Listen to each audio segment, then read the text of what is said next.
요한계시록 2장 1절에서 5절 말씀 우리 함께 읽겠습니다. 에베소 교회의 사자에게 편지하라.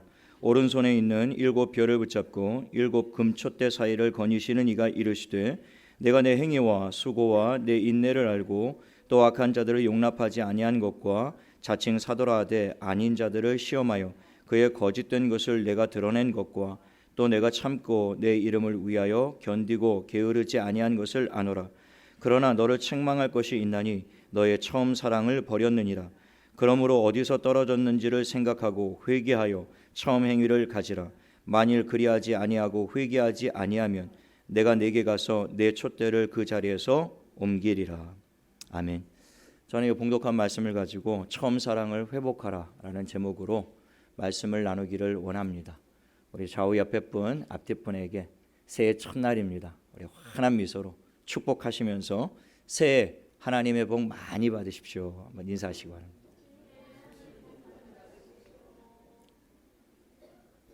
네, 2020년 경자년 새해가 밝았습니다. 고린도후서 15장 7절의 말씀처럼 그런즉 누구든지 그리스도 안에 있으면 새로운 피조물이라 이전 것은 지나갔으니 보라 새 것이 되었도다.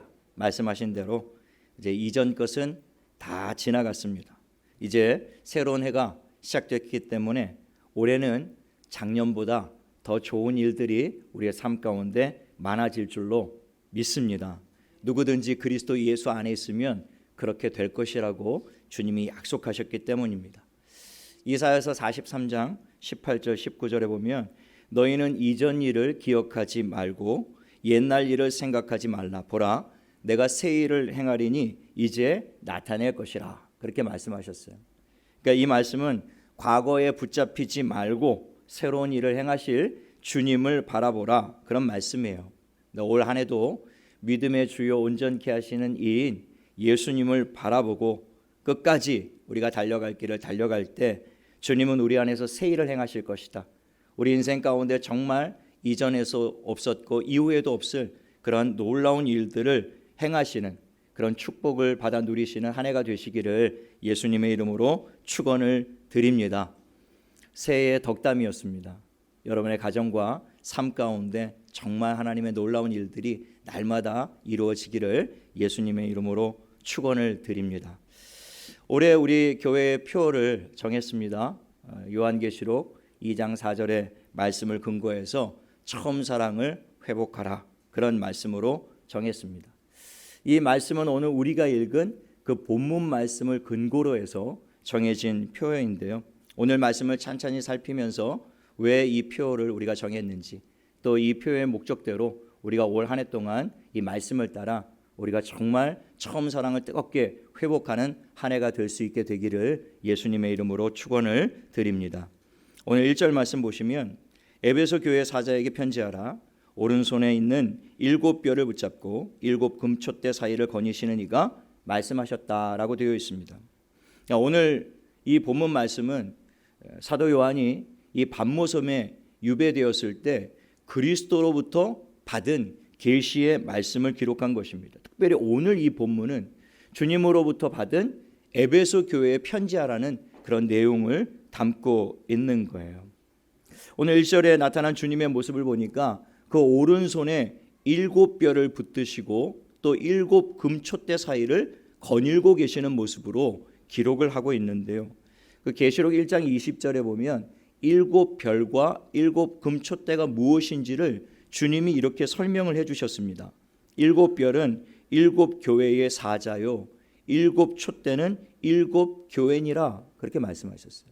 그러니까 주님이 7별을 붙드셨다. 그것은 주님이 7 교회의 사자 주의 종들을 주님이 붙들고 계신다 그 말씀이에요.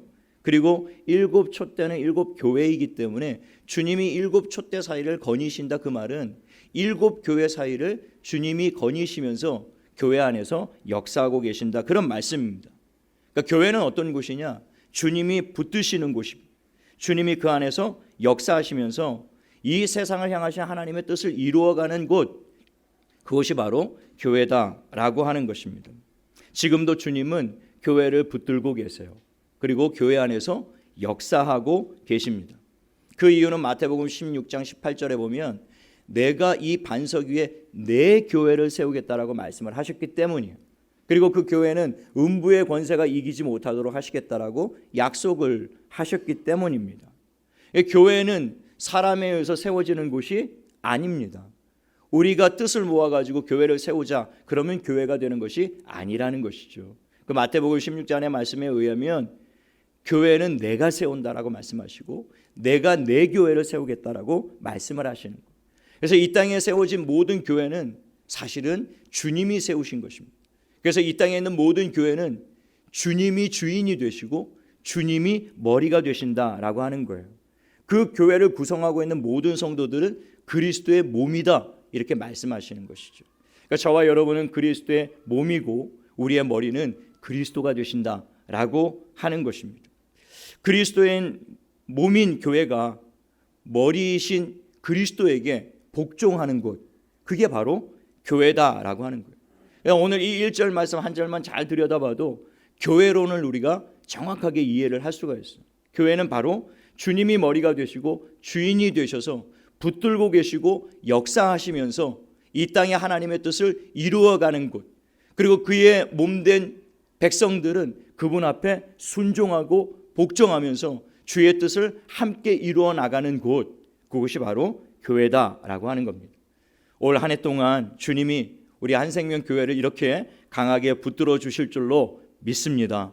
우리 교회를 통해서 하나님이 일하시고 역사 일들을 우리가 기대하고 바라보면서 하나님이 우리 교회의 머리가 되시고 주인이 되시기 때문에 하나님께서 올 한 해 동안도 우리 교회를 붙들어 주시고 역사하셔서 하나님께서 새 일을 행하시고 우리가 그리스도의 몸으로서 하나님 앞에 온전히 머리 되시는 주님 앞에 복종하며 나갈 때 우리 한생명교회를 통해서 하나님이 놀라운 일들을 이루실 줄로 믿게 되시기를 예수님의 이름으로 축원을 드립니다. 우리가 약할지라도 우리가 부족할지라도 우리가 하나님 앞에 복종하고 순종하며 나갈 때 모든 일들을 이루시는 분은 주님이시다라고 하는 겁니다. 오늘 말씀에서 교회를 금촛대에 비유를 하고 있는데요. 이유가 있습니다. 성소 안에 금촛대를 두어 어둠을 밝히는 역할을 하게 했는데요.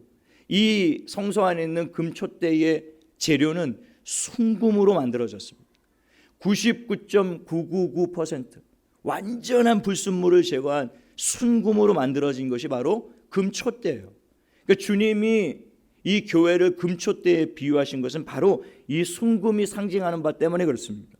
이 순금은 성도의 순전한 믿음을 상징하는 것입니다. 그리스도를 향한 온전한 믿음, 세상과 타협하지 않고 죄악에 굴복하지 않는 믿음을 지키는 곳, 그게 바로 교회라는 거예요. 그리고 또 금촛대는 어둠을 밝히는 빛을 의미하는 것인데 이 빛 또한 성도들의 착한 행실을 의미하는 것입니다. 그러므로 교회는 착한 행실과 섬김과 사랑으로 세상 가운데 그리스도의 용서와 사랑을 나타내는 곳, 그곳이 바로 교회라는 거예요. 마태복음 5장 16절에 보면 이같이 너희 빛이 사람 앞에 비치게 하여 그들로 너희 착한 행실을 보고 하늘에 계신 너희 아버지께 영광을 돌리게 하라. 주님이 말씀하셨어요. 그러니까 교회는 어떤 곳입니까? 주님을 향한 순전한 믿음을 가지고 세상 가운데 선한 일을 행하여 빛으로 드러나고 그래서 하늘에 계신 하나님께 영광을 돌리게 하는 곳, 그것이 바로 교회다라고 하는 겁니다. 이 교회가 세상에 빛이 되기 위해서 금촛대에 필요한 것이 한 가지가 있습니다.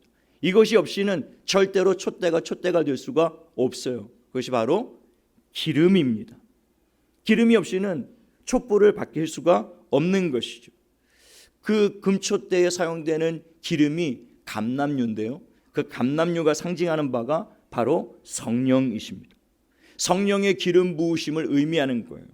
그러므로 교회가 세상에 빛이 되고 선한 일을 감당하려면 반드시 교회는 성령의 기름 부으심을 받아야 된다, 그 말씀을 하고 있는 거예요. 성령의 충만함을 받아야만 능력 있는 교회, 능력 있는 그리스도인, 선한 영향력을 가진 교회와 그리스도인이 될 수 있다. 그 말씀을 하시는 거예요. 교회의 머리가 되시는 주님께서 교회를 붙드시고 교회를 통해 역사하실 때 가장 먼저 행하시는 것이 그래서 성령의 기름을 부어주시는 거예요. 사도행전 1장에도 주님이 너희는 예루살렘을 떠나지 말라, 지금 당장 나가서 복음을 전하라, 그렇게 말씀하신 것이 아니라 너희는 복음을 전하기 이전에 먼저 아버지의 약속하신 것을 기다리라. 아버지의 약속하신 성령이 너에게 임하시면 너희가 권능을 받고 예루살렘과 온 유대와 사마리아와 땅끝까지 이르러 그때서야 비로소 나의 증인이 될 수 있다. 그 성령을 기다리라, 그렇게 말씀하신 것입니다. 그러므로 저와 여러분, 이 한 해를 시작하는 첫날에 우리가 기도와 말씀을 통해서 하나님 앞에 간절히 구해야 될 것은 이 한 가지인 거예요. 하나님, 이 새해에 이 한 해를 승리할 수 있도록 우리 한생명 교회와 우리 모든 성도들에게 성령의 충만함을 덧입혀 주옵소서. 기도할 수 있는 저와 여러분 될 수 있게 되기를 예수님의 이름으로 축원합니다. 그거 없이는 우리가 달려갈 길을 끝까지 완수할 수가 없다라는 겁니다.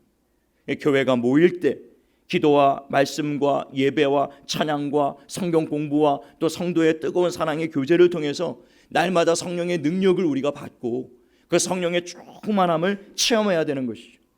또 교회에 모일 때마다 그 성령의 충만함을 받고 세상에 나가서도 그 성령의 충만함을 잃어버리지 않기 위하여 개인적으로 경건 생활을 하기 위해 힘을 써야 되는, 교회에서는 성령의 충만을 받고 세상에 나가서 성령을 소멸하는 일들이 굉장히 많이 있기 때문에 세상에 나가서도 여전히 마귀의 유혹과 시험이 많은 세상 가운데서 늘 경계하며 말씀을 주야로 묵상하고 깨어서 늘 개인의 기도 세간을 가지면서 하나님 앞에 무릎 꿇어 기도하며 세상에 타협하지 않고 물들지 않기 위해서 경건한 신앙생활을 유지하도록 힘쓰고 애써야 된다는 것입니다.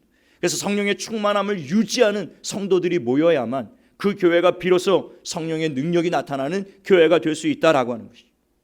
모이기를 힘쓰고 기도를 힘쓰고 말씀 묵상에 힘써서 날마다 성령의 권능이 나타나는 올 한 해와 저와 여러분 그리고 우리 한생명교회가 될 수 있게 되기를 예수님의 이름으로 축원을 드립니다. 오늘 이 본문에 나타난 이 에베소 교회는 주님께 참 칭찬을 많이 받았던 교회였어요. 오늘 2절과 3절을 보시면 주님이 얼마나 많은 칭찬을 하고 있는지 몰라요. 내가 내 행위와 수고와 인내를 알고 또 악한 자들을 용납하지 아니한 것과 자칭 사도라 하되 아닌 자들을 시험하여 그의 거짓된 것을 내가 드러낸 것과 또 내가 참고 내 이름을 위하여 견디고 게으르지 아니한 것을 아노라. 주님이 그렇게 말씀하셨습니다. 너무나 이상적인 교회의 모습을 지금 말씀하고 있는 거예요. 에베소 교회는 행위가 있는, 다시 말하면 행함이 있는 교회였다, 그 말이에요. 말로만 주님을 섬기는 교회가 아니었다라는 것이죠. 야고보는 행함이 없는 믿음은 그 자체로 죽은 믿음이다, 그렇게 말씀했지만 이 에베소 교회는 말로만 주님을 믿었던 것이 아니에요. 행위로, 행함으로 실천하는 믿음이 있었다라고 하는 것입니다. 또한 이 에베소 교회는 수고하는 교회였다라고 주님이 말씀하셨어요. 여기서 수고는 단순한 노력을 의미하지 않습니다. 주님을 위해서 전력 투구를 다하는 성실함을 의미하고 있는 거예요.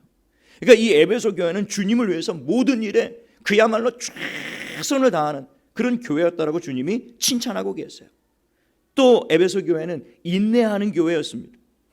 당시 그 시대에는 로마 숭배를 강요하면서 로마 황제를 숭배하지 않는 그러한 교회를 극렬하게 탄압하고 박해하는 그런 시대였습니다. 수많은 사람들이 매를 맞고 투옥되고 죽임을 당하는 그런 극악한 그런 시대였고 박해와 환란이 많았던 그런 시대였어요. 이 에베소 교회도 그런 강요와 협박을 받았습니다. 그럼에도 불구하고 에베소 교회는 끝까지 인내하면서 로마 황제를 숭배하지 않고 믿음을 포기하지 않고 버리지 않고 끝까지 박해와 환란 중에서도 자신의 믿음을 끝까지 참고 견디면서 지키는 교회였다라고 주님이 칭찬을 하고 있는 거예요. 그러니까 모든 교회가 본받을 만한 교회가 바로 에베소 교회였다라고 하는 것이죠. 또 에베소 교회는 악한 자들을 용납하지 않는 교회였다라고 말씀하고 있어요. 에베소 교회는 지역적으로 그 교통과 무역의 중심지였습니다. 아주 발달한 항구 도시였기 때문에 전 세계에서 몰려드는 사람들로 늘 인산이네, 늘 사람들이 넘치는 그런 도시였습니다. 그러니까 경제적으로도 굉장히 풍요로운 대도시였습니다. 그래서 향락과 사치가 가득한 곳이 바로 에베소 지역이었습니다. 번영과 다산의 여신이었던 아데미 신전을 세우고 지금 세계 7대 불가사의라고 하는 그 아데미 신전이 아직도 유적지로 남아있는 것을 보게 되는데 어마어마한 기둥이 120개로 둘러싸인 그런 신전을 세워놓고 아데미 여신을 숭배하는 그런 도시였는데요. 그 신전에는 수천 명에 달하는 여사제들이 있었는데 말이 여사제지 창녀들이었습니다.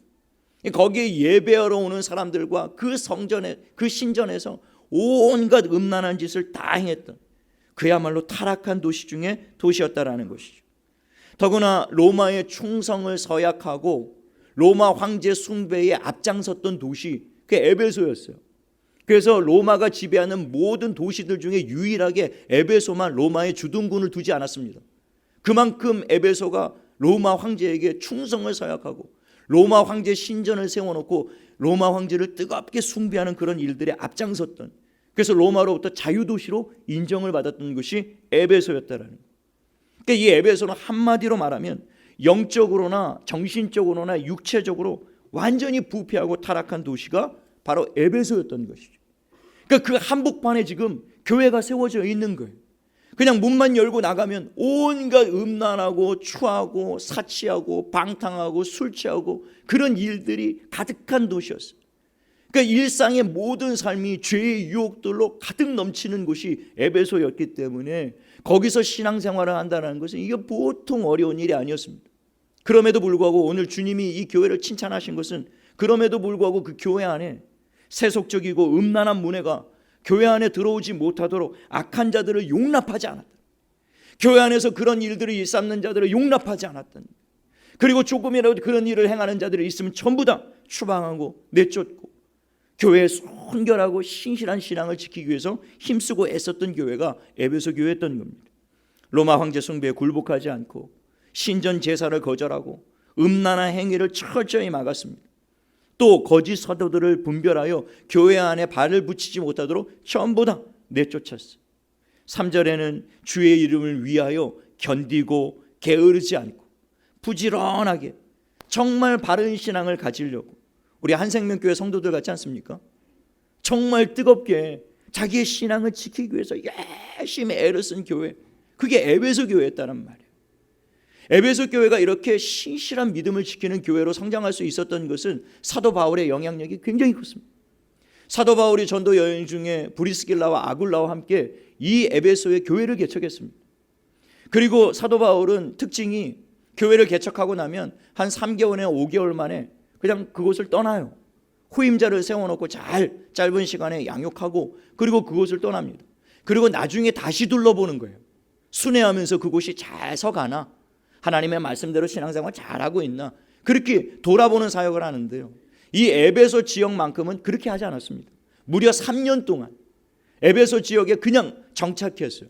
두란노 서원이라는 곳에서 3년 동안은 사람들에게 복음을 전하며, 그리고 복음을 듣고 예수를 믿게 된 사람들을 3년 동안 양육했습니다. 철저하게 기도와 말씀을 가르치고 성령의 충만함을 받게 하고, 그래서 3년 동안을 사도 바울로부터 양육을 받았기 때문에 이들이 이런 철저한 신앙생활을 할 수가 있었던 것이죠.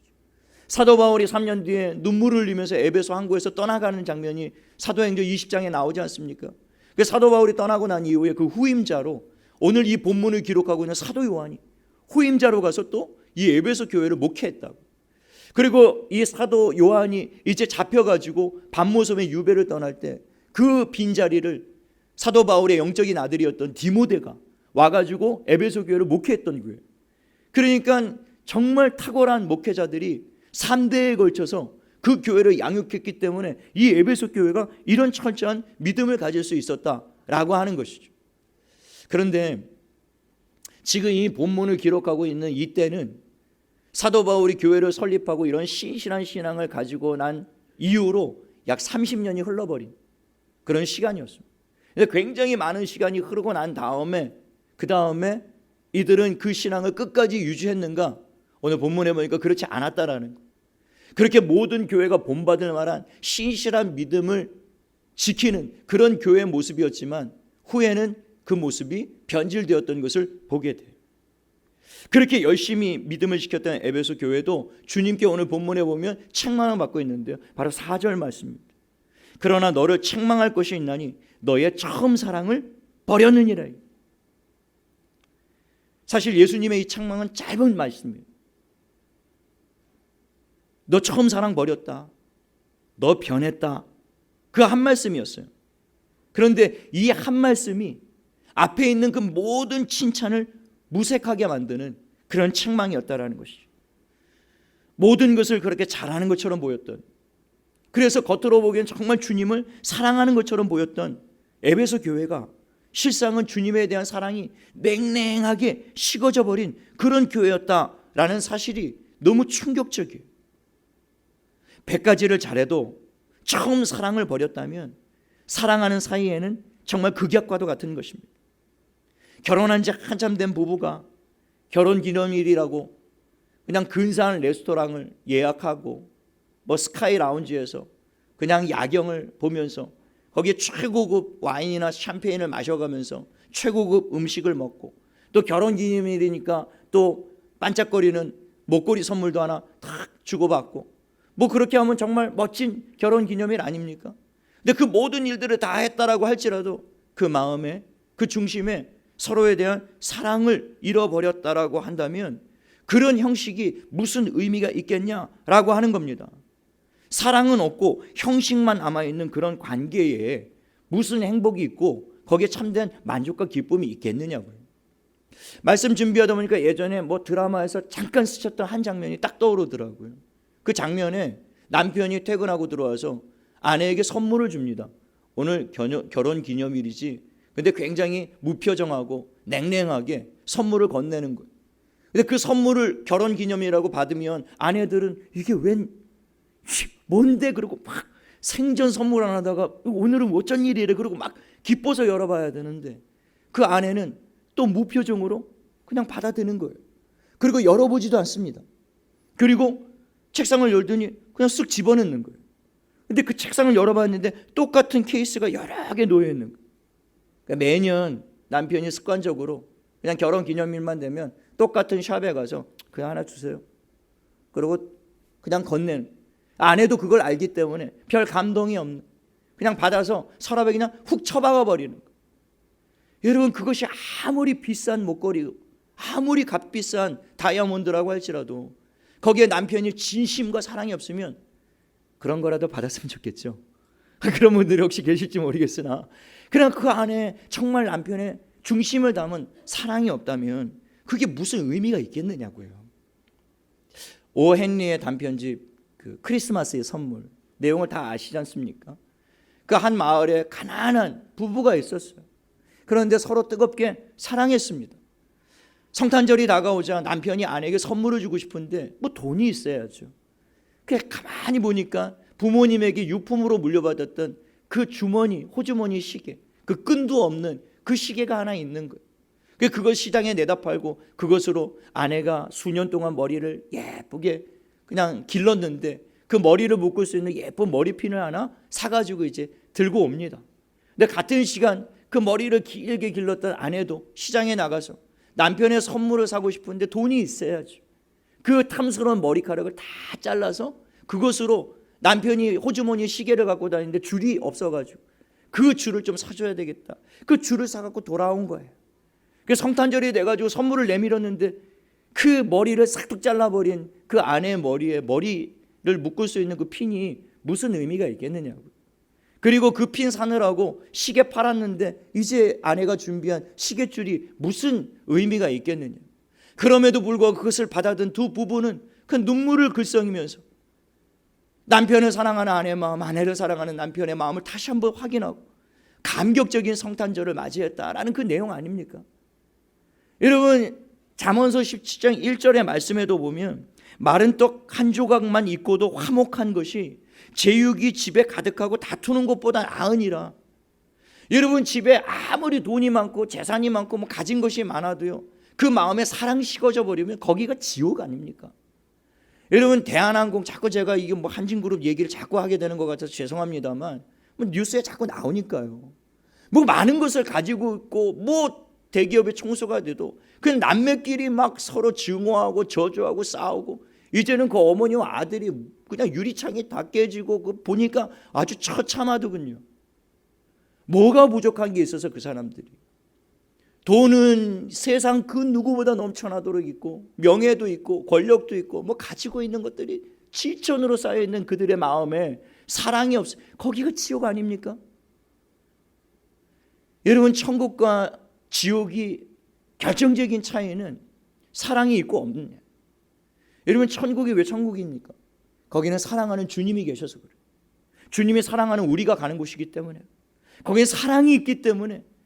어떤 사람들은 그런 얘기 자꾸 해요. 아, 목사님, 저 천국 가기가 부담스러워. 왜 부담스럽냐니까, 거기서 영원히 예배만 드리면, 나 이 땅에서 1시간 예배 드리는 것도 힘든데 거기서 영원히 예배 드리면 어떻게 예배만 드리냐, 어떻게 찬송만 부르냐, 영원히 어떻게 찬송만 부르냐.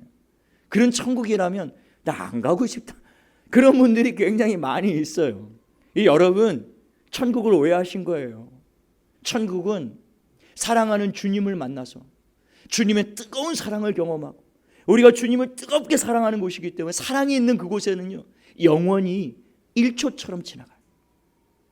1년이 1분처럼 지나가는 겁니다. 여러분, 지옥이 왜 지옥이냐면 거기에는 저주와 증오와 비판과 비난과 조롱과 비웃음과 그런 상처를 주는 일들만 가득하기 때문에 거기에 지옥인 거예요. 뭐 불이 타서 사람을 고통스럽게 해서 지옥이기도 하지만 사랑이 없으면 거기가 지옥인 거예요. 그러니까 이 땅의 가정들도, 이 땅의 교회들도, 이 땅의 단체들도 만약에 그 마음에 사랑을 잃어버리면 지옥 갈 필요가 없어요. 거기가 지옥이란 말이에요. 다툼이 있고 싸움이 있고 분열이 있으면 그게 지옥 아닙니까? 여러분, 어떤 분이 그거 묻더라고요. 서울에서 부산까지 가는 가장 빠른 방법이 뭔지 아느냐고.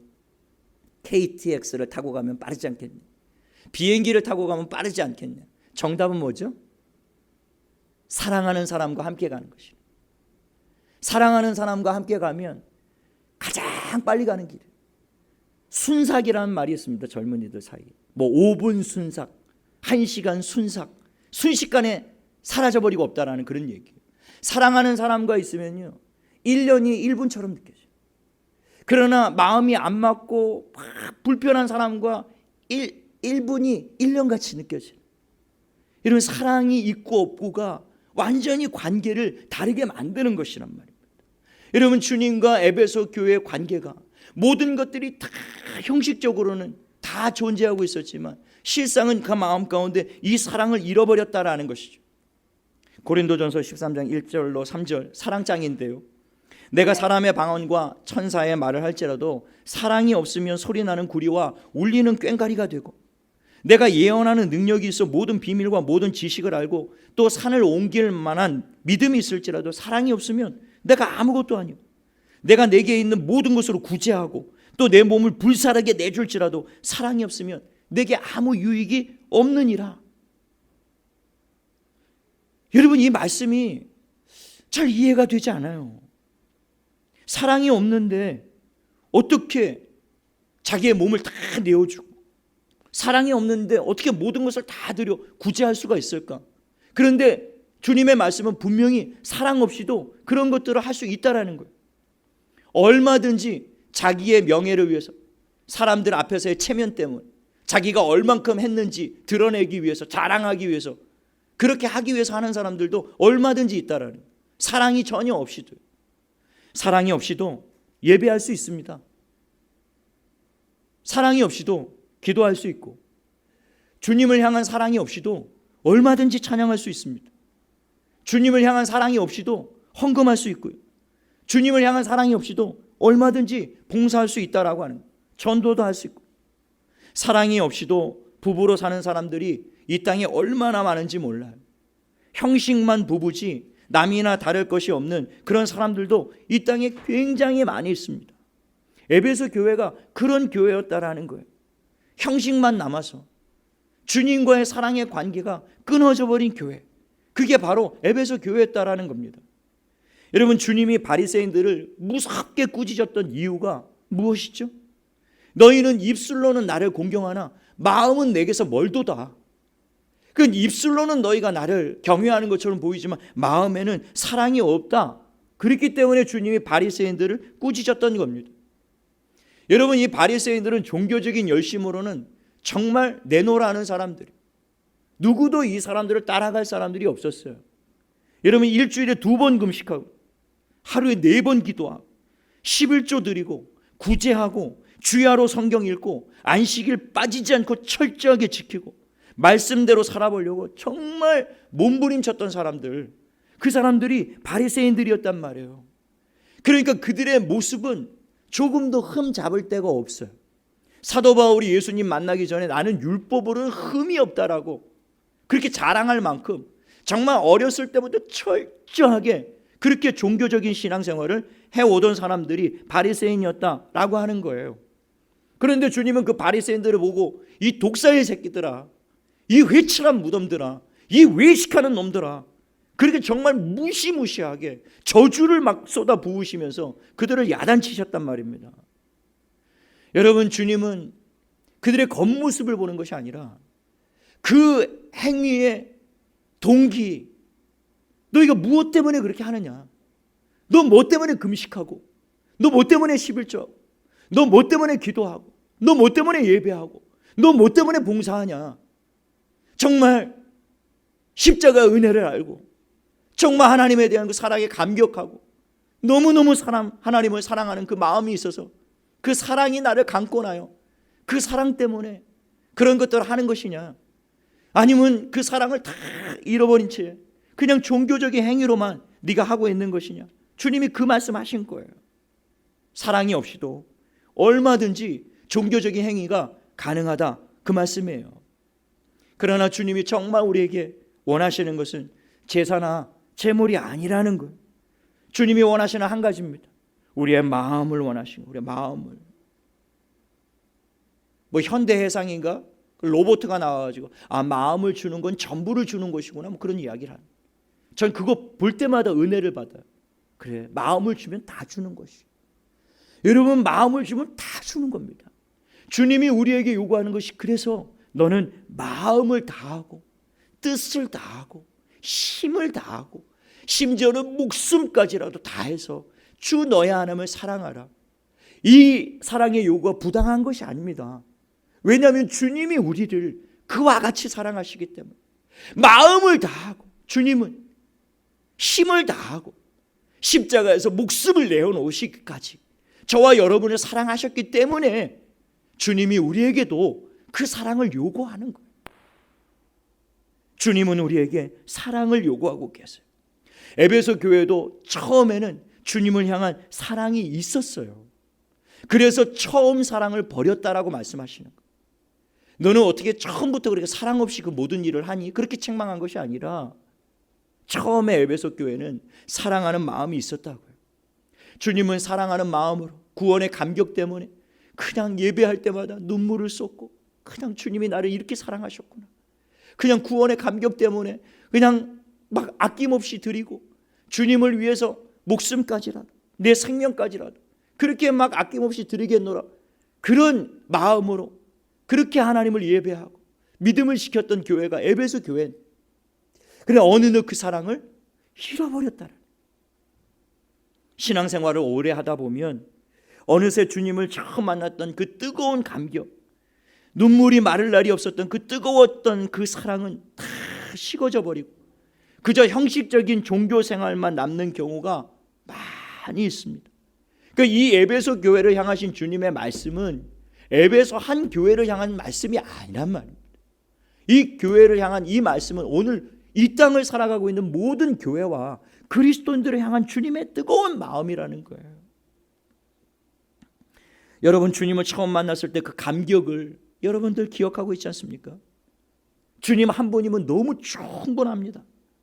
주님을 위해 내 생명을 기꺼이 내가 다 드리기를 원합니다. 그렇게 고백할 때가 있었잖아요. 십자가만 바라봐도 눈물이 확 쏟아지고 주님 그 한마디에 막 가슴이 저미고 뜨거워져서 견딜 수가 없는 그런 때가 있었잖아요. 자다가 막 벌떡벌떡 일어나서 주님이 주신 그 구원의 감격 때문에 막 무릎을 꿇고 감격하고 감동하고 그런 때가 있었단 말입니다. 스펄전 목사님이 하루는 서재에 앉아서 막 서럽게 통곡하고 그 모습을 사모님이 보고는 걱정이 돼서 물었습니다. 여보, 무슨 일이냐? 그때 스펄전 목사님이 그런 말씀을 하십니다. 오늘은 여보 너무 슬픈 날이요. 십자가를 생각해도 눈물이 나지를 않으니 말이요. 스펄전 목사님은 십자가를 볼 때마다 나 같은 죄를 살리신 그 은혜 때문에 감격해서 울고 감사해서 울고 주님의 뜻대로 살지 못하는 자신을 바라보면서 참 가슴이 아파서 울기도, 그렇게 눈물을 많이 흘렸던 목사님이 어느 순간 십자가를 바라보는데 아무런 감동을 느끼지 않는, 그게 너무 서러워서 막 통곡을 하셨다라는 이야기. 여러분, 십자가를 보면 눈물 나십니까?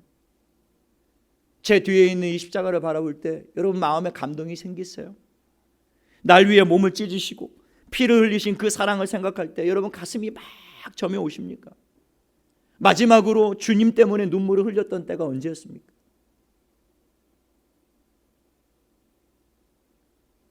내가 아파서 문제가 있어서 힘들어서 억울해서 그런 눈물 말고요, 정말 순수한 눈물, 정말 뜨거운 눈물,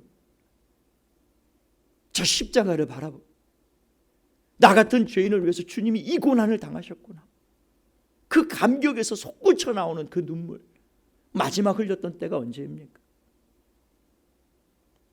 여러분, 우리 눈에서 눈물이 사라지고 십자가를 볼 때 아무런 감동이 없고 감격이 없고 그 주님의 이름을 불러도 냉랭해져 버렸다면 그것은 이미 우리가 처음 사랑을 잃어버렸다라고 하는 것입니다.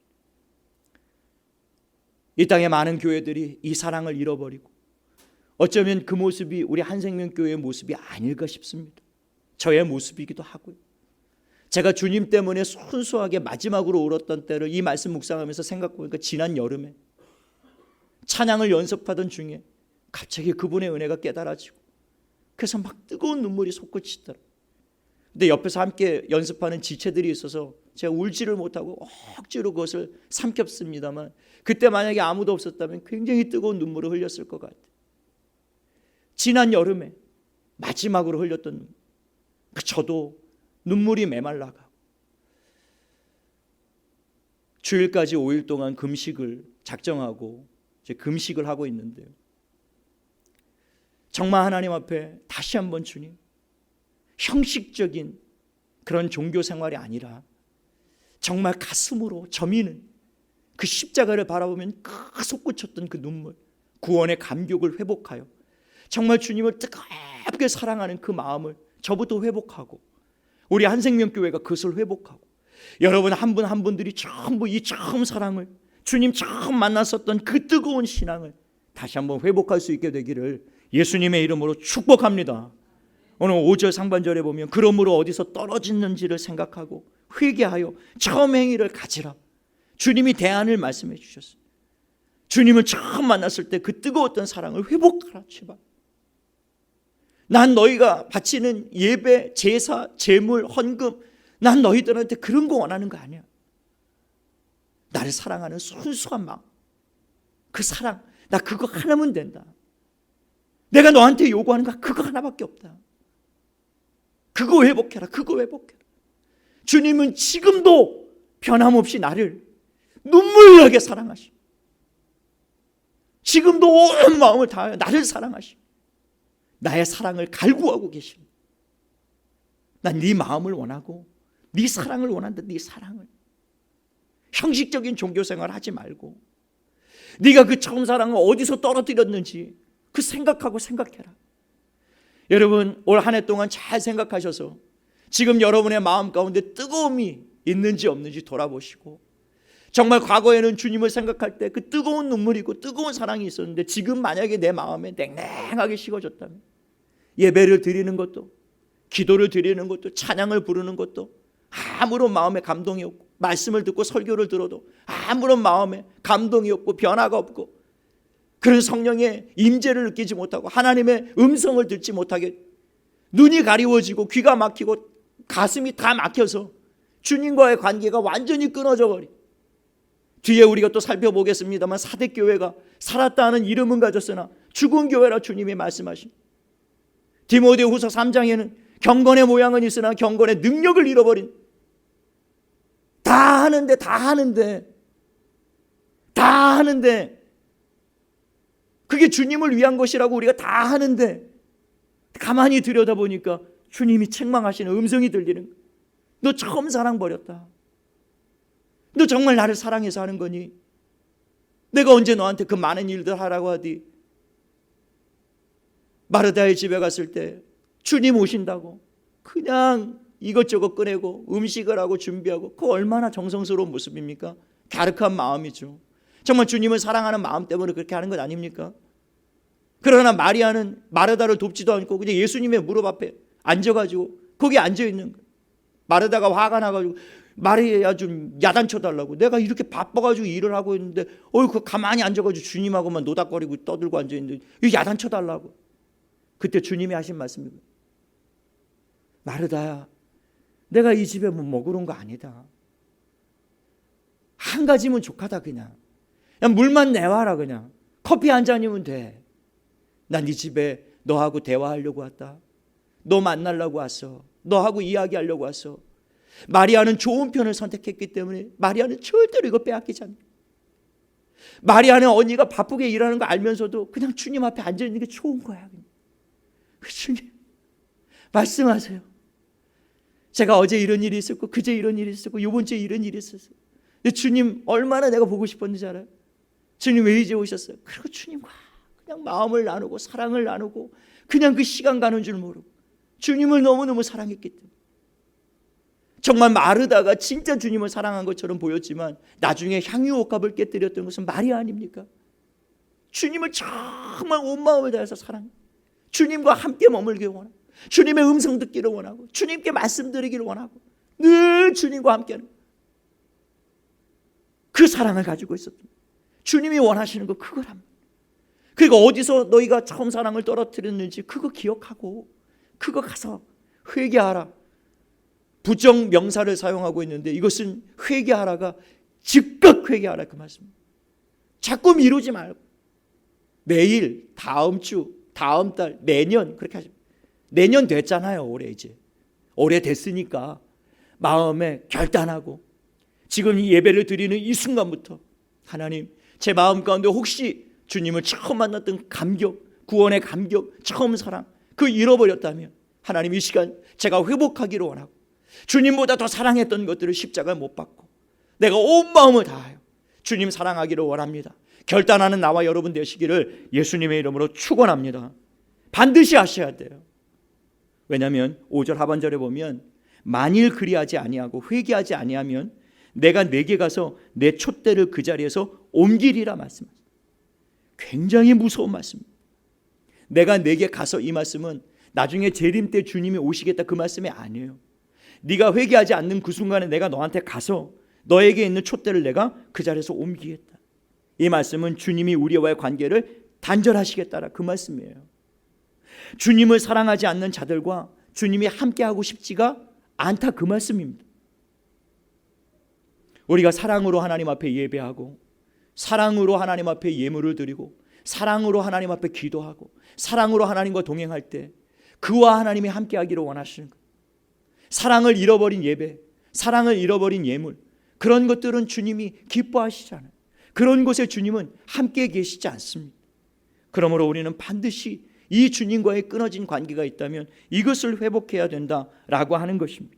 주님과의 관계가 끊어진 교회는 형식상 교회지만 참된 교회의 역할을 할 수가 없어요. 그게 경건의 모양만 있고 경건의 능력이 나타나지 않는 교회입니다. 살아있는 이름은 가졌지만 살아있지 않은 죽은 그리스도인이란 말입니다. 하나님과의 관계가 끊어지면 그래요. 하나님과 우리의 관계가 유일하게 이어질 수 있는 것은 사랑이지 다른 것이 아니란 말입니다.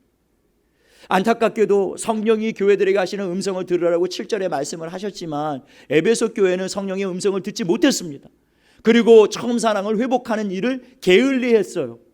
그래서 결국에는 지금 에베소 지역, 터키 지역에 에베소 교회의 터가 남아있는데 유적지와 관광지가 돼버렸습니다.